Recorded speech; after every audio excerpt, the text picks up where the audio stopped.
Hey, Chani Moniker, developmental audiologist here. That means I help you facilitate development and optimize learning.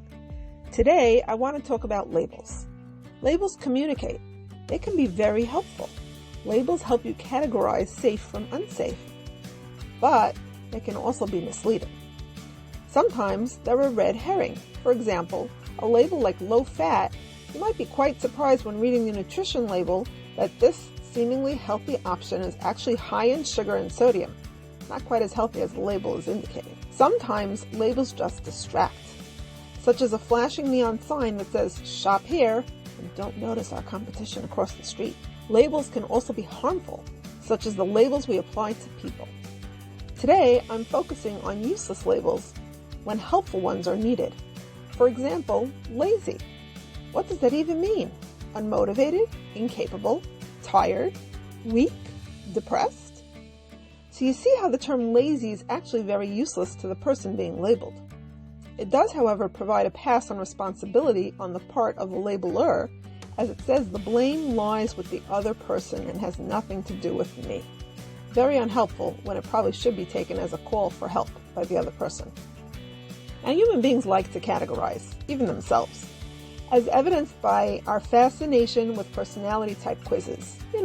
Like the Myers-Briggs personality assessment, the DISC, and the Enneagram, to name a few. We did try to move away from the negative association with labels by switching to person-first language. For example, we now say a person with hearing impairment rather than hearing impaired person. But has this accomplished the intended goal? Unfortunately, it's much harder than you might think to get. So let's take a look at a few common educational labels. Dyscalculia, dyslexia, dysgraphia. What do they really say? Can't do math, can't read, can't write. How do these labels drive effective remediation rather than focused trial and error tutoring? The person stamped with the label dyscalculia, is that any math? Or can they do word problems but not number problems? Is it all types of math? Algebra, geometry, trig, calculus? The person stamped dyslexic, this label merely says they can't read.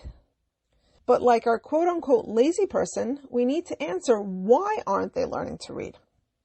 What underlying processes do we need to assess to figure out which of the dozens of reading programs will best fit our dyslexic's needs?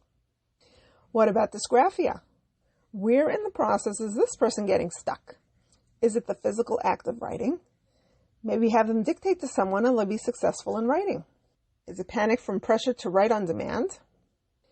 Is it an expressive language issue? Hopefully you see that the answers to these questions can completely change how we help the quote-unquote lazy, dyslexic, dysgraphic, or person with dyscalculia. Warning, labels can be dangerous. If you are one of the few fortunate to be part of a school system that does probe deeper, give your school a shout out in the comments below. If you found this perspective eye-opening, let us know in the comments below. See you next time.